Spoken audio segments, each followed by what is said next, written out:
Hello everyone. Fun and learn channel पर प्रस्तुत है कक्षा 3 के लिए हिंदी की एनसीईआरटी की नई टेक्स्ट बुक वीणा का पाठ 17वां बोलने वाली मांद।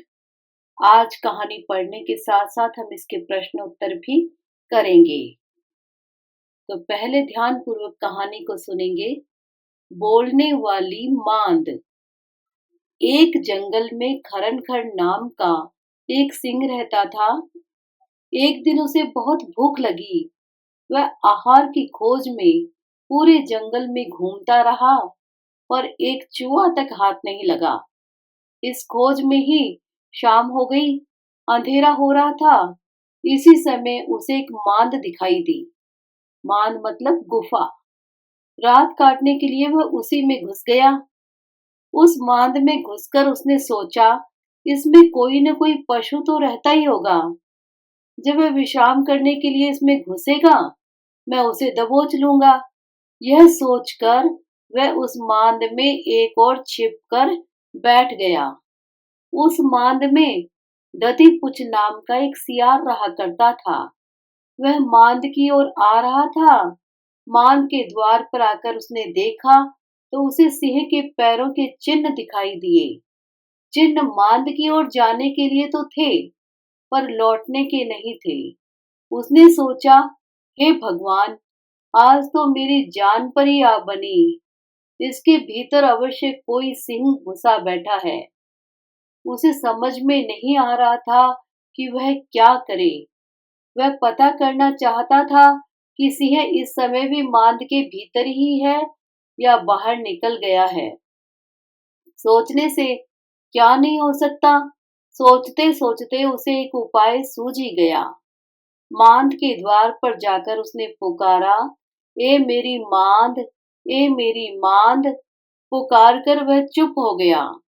कुछ देर बाद उसने कहा, अरे तुझे क्या हो गया है? आज बोलती क्यों नहीं? पहले तो जब मैं तुझे पुकारता था तू झट बोल पड़ती थी।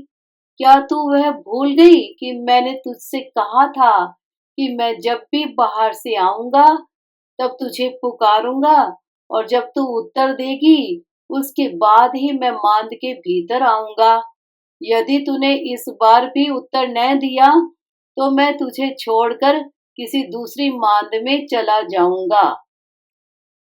अब सिंह को विश्वास हो गया कि सियार के पुकारने पर यह मांद सचमुच उत्तर दिया करती है।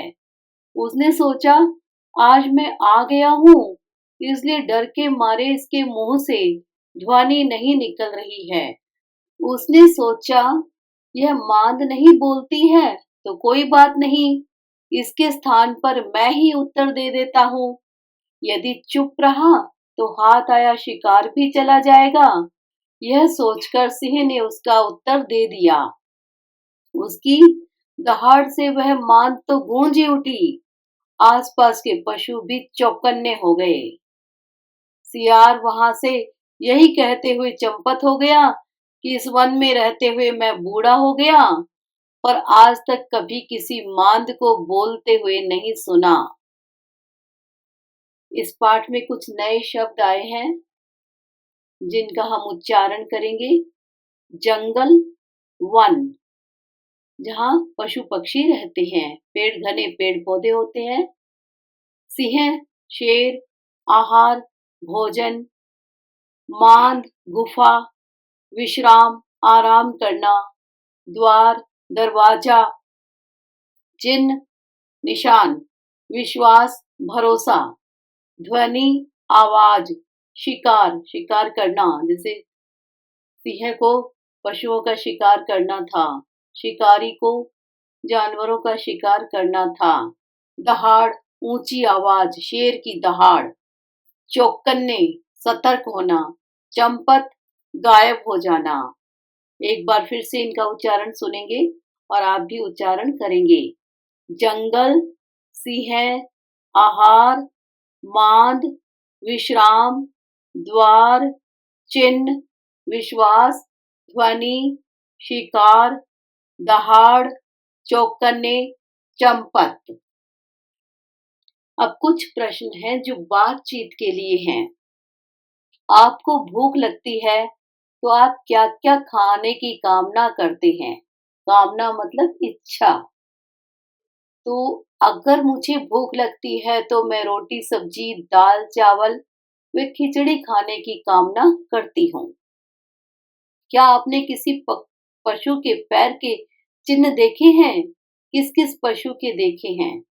हाँ, मैंने गाय कुत्ते व बिल्ली के पैर देखे हैं।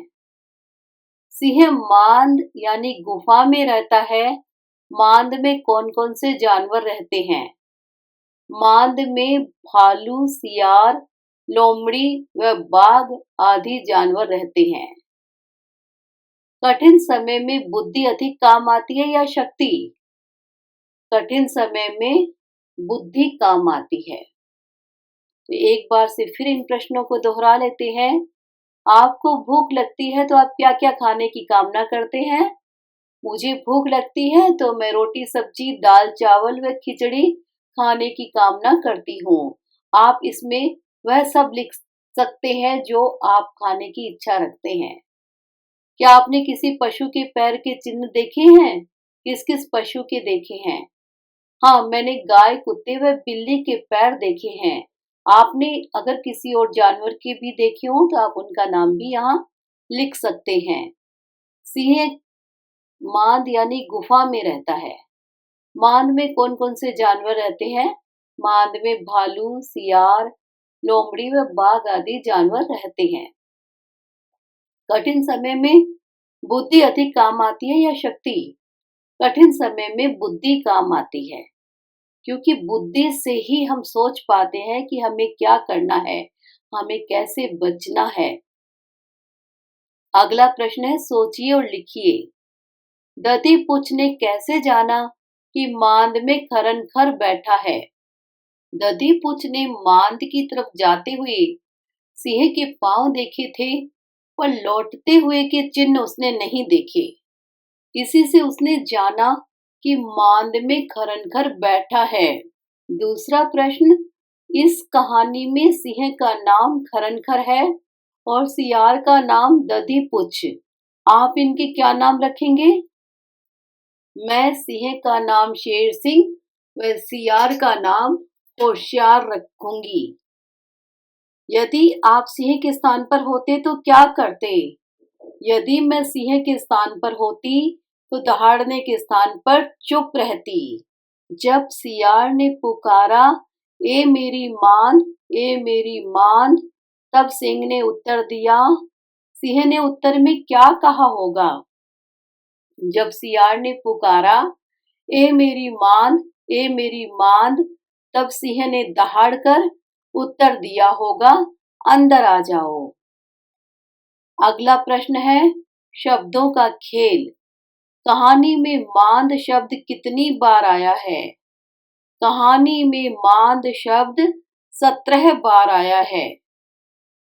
कहानी में आए चंद्र बिंदु वाले शब्द छांटकर लिखिए। तो ये शब्द हैं मांद, गूंज, लूंगा, पुकारूंगा। समान अर्थ वाले शब्दों की जोड़ी बनाकर लिखिए।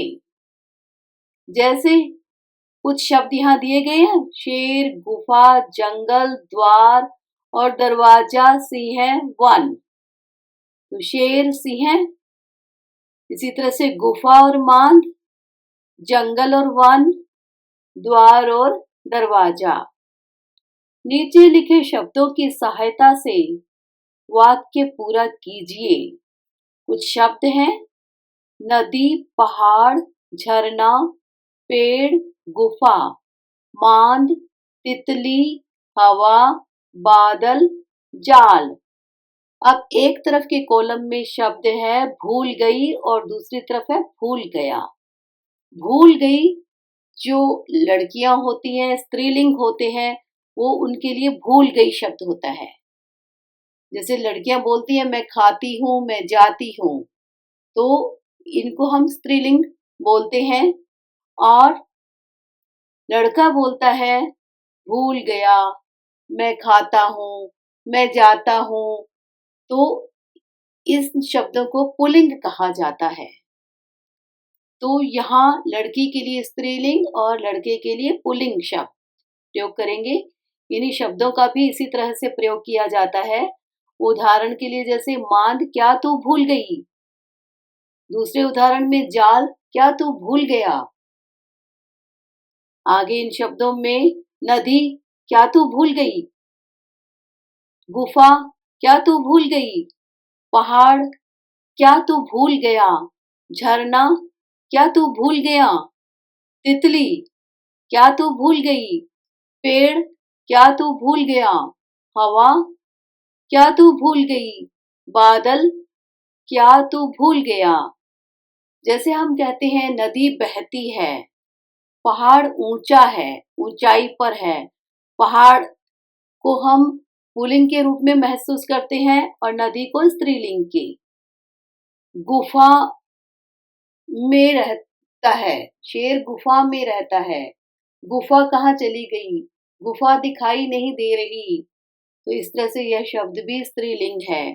तितली, तितली कहाँ उड़ गई, हवा कहाँ चल पड़ी, हवा बह रही है, हवा चल रही है। इसी तरह झरना बह रहा है, पेड़ दिखाई दे रहा है, पेड़ बहुत ऊंचा है, बादल निकल आया।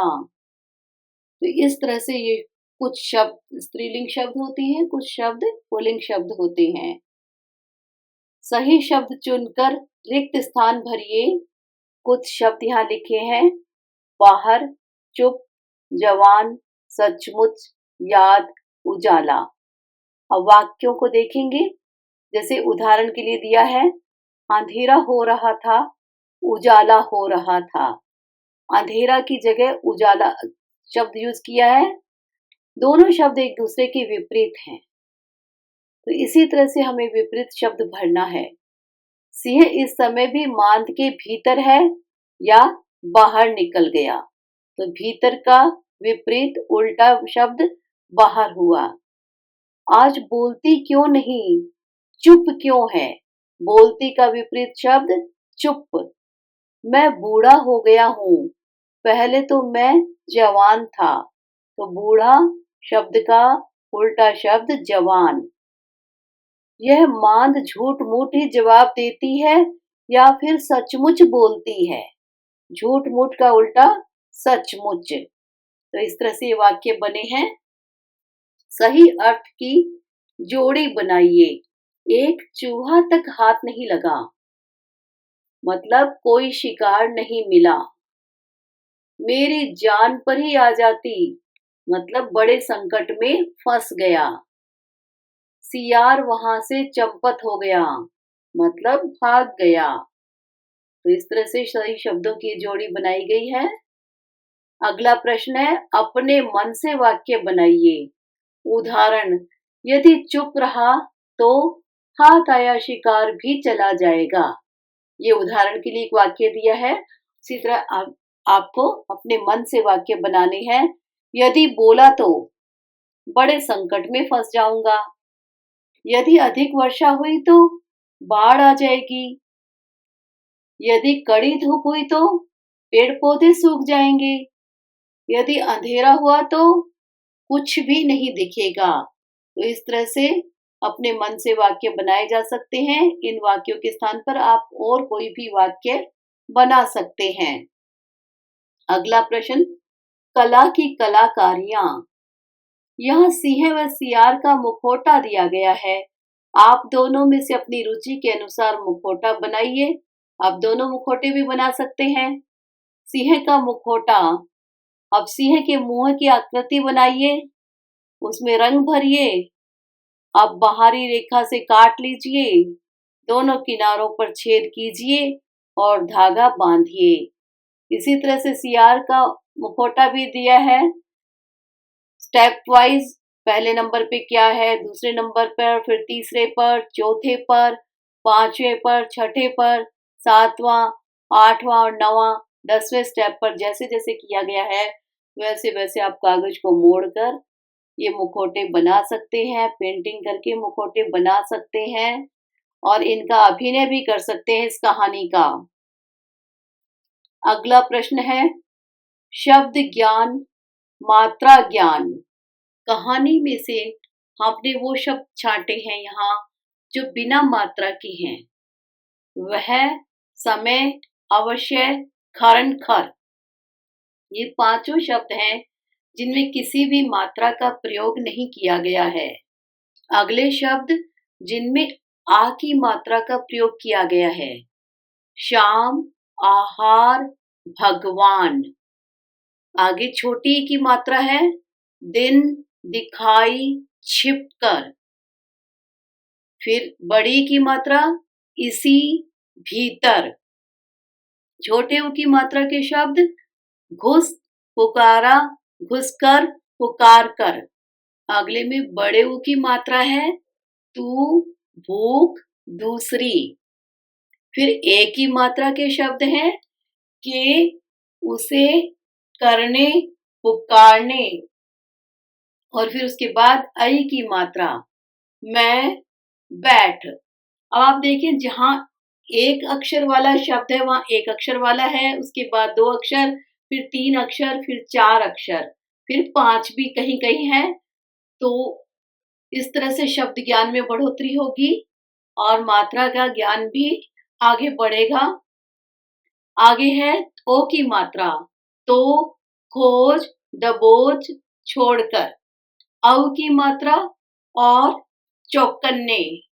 आगे के दो शब्द हैं जैसे सिंह, जंगल। इनमें जो बिंदी लगी है ये अनुस्वार है, न की आवाज देता है हल्के से, जैसे सिंह, जंगल। अगले शब्दों में अर्ध अक्षर का प्रयोग हुआ है जैसे ध्वनि, आधा ध, अवश्य, आधा श, दधि पुच्छ, आधा च। तो ये शब्द हैं ध्वनि, अवश्य, दधि पुच्छ। अगले जो शब्द हैं वो चंद्र बिंदु से हैं जैसे मांद, लूंगा, मुंह, अंधेरा, पुकारूंगा, गूंज। तो इनका उच्चारण इस तरह से करें। धन्यवाद।